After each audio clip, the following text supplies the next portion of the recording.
দীর্ঘদিন ধরে অনেকেই শহরের শিশুদের বেড়ে ওঠা বা গড়ে তোলার প্রক্রিয়াকে অনেক সময়ই ব্যঙ্গাত্মকভাবে ফার্মের মুরগির প্রতি লালন পালনের সঙ্গে তুলনা করে আসছেন। তবে এবার এরকম তুলনা করে বিপাকে পড়েছেন শিক্ষামন্ত্রী আ.ন.ম এহসানুল হক মিলন। চলমান এইচএসসির এক শিক্ষার্থীদের সঙ্গে ব্যক্তিগত ফোন আলাপে ফার্মের মুরগির সঙ্গে তুলনা করার অডিও সামাজিক যোগাযোগ মাধ্যমে ছড়িয়ে পড়লে পরীক্ষার্থীরা শিক্ষামন্ত্রীর পদত্যাগের দাবিতে রাস্তায় নেমেছে। তারা স্লোগান দিচ্ছে, তুমি কে আমি কে, ফার্মের মুরগি, কে বলেছে শিক্ষামন্ত্রী। ঠিক 2 বছর আগে কোটা আন্দোলনে তুমি কে আমি কে, রাজাকার রাজাকার, কে বলেছে স্বৈরাচার স্বৈরাচার, এর আদলে তাদের এই স্লোগান। শিক্ষামন্ত্রীর কণ্ঠের মতে শোনা যায়, আমি এইভাবে মিটিংয়ে বলেছিলাম যে এরা তো ফার্মের মুরগি, মাথায় বৃষ্টি পড়লেই জ্বর আসে, আমার মেয়েরও তাই হয়। তো আমি বললাম যে দৌড় লাফ ঝাঁপ দিয়ে পরীক্ষা দিতে যাবে, বৃষ্টির মধ্যে মাথায় পানি পড়বে, পরের দিন ঠিকঠাক পরীক্ষা দিতে পারবে না। যেহেতু শিক্ষামন্ত্রী সংসদে দাঁড়িয়ে তার বক্তব্যের জন্য দুঃখ প্রকাশ করেছেন, তাই ধরে নেওয়া যায় অডিও ক্লিপের বক্তব্য শিক্ষামন্ত্রীরই। শিক্ষামন্ত্রী যে ভাষায় ফার্মের মুরগি শব্দটি বলেছেন তার মধ্যে ব্যঙ্গ ছিল না, ছিল বাস্তবতা। নিজের মেয়ের উদাহরণ দিয়ে তিনি বোঝাতে চেয়েছেন শিক্ষার্থীরা হবে রোগ প্রতিরোধ ক্ষমতা সম্পন্ন ও শক্তিশালী, তারা সামান্য বৃষ্টির পানিতে ভিজলে কেন অসুস্থ হবে, তা নিয়ে তার বিরক্তি প্রকাশ পেয়েছে। শিক্ষামন্ত্রী কিংবা তার সমকালীন শিক্ষার্থীরা স্বাধীনতা পূর্ব বা অব্যবহৃত পরে স্কুল ও কলেজ পার করেছেন। সেই সময়ের শিক্ষার আনুষঙ্গিক পরিবেশ আর এখনকার পরিবেশের মধ্যে বিস্তর পার্থক্য। সে সময় শিক্ষার্থীরা স্কুল কিংবা কলেজে গেলে ক্লাসের পর বিশাল মাঠে খেলাধুলা কিংবা দৌড়ঝাঁপ করার যে সুযোগ পেত তা এখন কমে গেছে, কিংবা অনেক ক্ষেত্রে নেই। তারা এখন অবকাশে মোবাইল ঘাটাঘাটি করে, কম্পিউটারের সময় কাটায়। কায়িক পরিশ্রম তেমন একটা করতে হয় না বেশিরভাগকে। খেলাধুলা করার জন্য যে মাঠের প্রয়োজন, শারীরিক ব্যায়ামের জন্য যে উন্মুক্ত জায়গা প্রয়োজন, শহরে সেই জায়গা দখল করেছে বড় বড় অট্টালিকা। শহরে স্কুল কলেজ বলতে বলতে অধিকাংশ একটি ভবনে কিছু বেঞ্চ চেয়ার, এর বাইরে খুব বেশি স্কুল কলেজে খেলার মাঠ সহ সনাতনী কোনো পরিবেশ পাওয়া যায় না। শিক্ষার্থীরা সকালে চোখ ঘষতে ঘষতে ক্লাসে আসে, ক্লাস শেষ করে দুপুর কিংবা বিকেলে বাসায় যায়, এরপর খাওয়া দাওয়া শেষ করে প্রাইভেট কোচিং করতে চলে যায়। অনেকে সকালে প্রাইভেট কোচিং করে দিবা শাখায় যায়, সন্ধ্যায় বাসায় ফিরে তারা মধ্যরাত অবধি পড়ার টেবিলে কাটায়। ছুটির দিনেও কোচিং চলে। এই তো জীবন। যান্ত্রিক জীবন শুরু হয় শিক্ষা জীবনে। গ্রামের শিক্ষা প্রতিষ্ঠানগুলোতেও শহরের একই ধরনের সংক্রমণ ছড়িয়ে পড়েছে।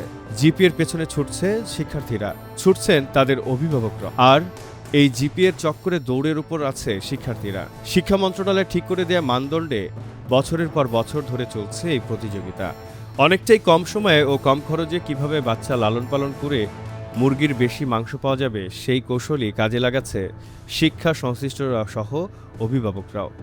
তারা গুণগত মানের কথা ভাবছেন না, কম পড়ে বেশি ফল কিভাবে পাওয়া যাবে, কিংবা ফটোকপি পড়ে কিভাবে জিপিএতে ভালো করা যাবে, সেই নেশায় আক্রান্ত অভিভাবকদের স্বপ্ন পূরণের শিকার আমাদের কোমলমতি বাচ্চারা, যারা আগামী দিনে জাতিকে নেতৃত্ব দেবে। সেই স্বপ্নের খোরাক জোগাচ্ছেন শিক্ষক ও শিক্ষার নীতি নির্ধারক শিক্ষা মন্ত্রণালয়। মুরগির খামারিদের মতো তারাও এমন পাঠ্যপুস্তক, সিলেবাস আর পড়াশোনার মানদণ্ড ঠিক করে দিয়েছেন যা থেকে কোনো শিক্ষার্থী বের হয়ে কি খেলাধুলা কিংবা শারীরিক ব্যায়াম, বাজার করা, সংসারের কাজকর্মে সহায়তা করবে তার ফুসরত মিলছে না। তাদের শৈশব কিশোর হারিয়ে যাচ্ছে ক্লাসে, কোচিংয়ে, পড়াশোনার একঘেয়ামিতে। তারপরও লেখাপড়াটাও যদি ঠিকমতো হতো, তাও তো হচ্ছে না বলে দেখা যাচ্ছে। 6 ছাত্র ক্লাস 3 জ্ঞান রাখে। এসএসসি এইচএসসি পরীক্ষায় ব্যাপক অনুপস্থিতি কি বার্তা দেয়? শিক্ষার মান নিয়ে অভিযোগের শেষ নেই, অথচ শিক্ষকদের নিম্ন বেতন নিয়ে আন্দোলন হয়। শিক্ষার নিম্নমান কারোর মধ্যে উদ্বেগ তৈরি করে না। ক্লাস ও পাঠ্যপুস্তকের বাইরে যে আলাদা জগৎ আছে, সেই জগৎকে চেনানোর জন্য যেসব বিষয় রয়েছে তার কথা আমাদের নীতি নির্ধারকদের ভাবনায় নেই। শিক্ষামন্ত্রীর মুখ থেকে ফার্মের মুরগির তুলনাটা ঠিক সময়ে বেরিয়ে এসেছে, যদিও এজন্য তিনি বেশ বিব্রতকর অবস্থার শিকার হচ্ছেন। তবে এইচএসসি পরীক্ষার্থীদের শিক্ষামন্ত্রীর পদত্যাগের দাবি আন্দোলনের মধ্য দিয়ে আমাদের প্রত্যেকের পারিবারিক ফার্মে অনেক আদরের, যত্নের, ভালোবাসা ও স্বপ্নের ফার্মের মুরগিগুলোকে দেশি মুরগির মতো স্বাভাবিকভাবে বেড়ে ওঠার উপযুক্ত পরিবেশ তৈরি প্রয়োজনীয়তার বিষয়টি আলোচনার আলোয় এসেছে। বর্তমান প্রধানমন্ত্রী শিক্ষায় বাজেট বরাদ্দ বাড়িয়েছেন, খেলাধুলায় দেশব্যাপী নতুন কুড়ির মাধ্যমে প্রতিভা অন্বেষণ করছে। এ অবস্থায় খ্যাতনামা শিক্ষাবিদ, কারিকুলাম বিশেষজ্ঞ, মনস্তত্ত্ববিদ, ক্রীড়াবিদ, সমাজবিজ্ঞানী, বেসরকারি খাতের চাকুরিদাতা, আর্থিক খাতসহ সংশ্লিষ্ট সকলকে নিয়ে শিক্ষা মন্ত্রণালয় একটি ব্যাপক ভিত্তিক টাস্ক ফোর্স গঠন করতে পারে।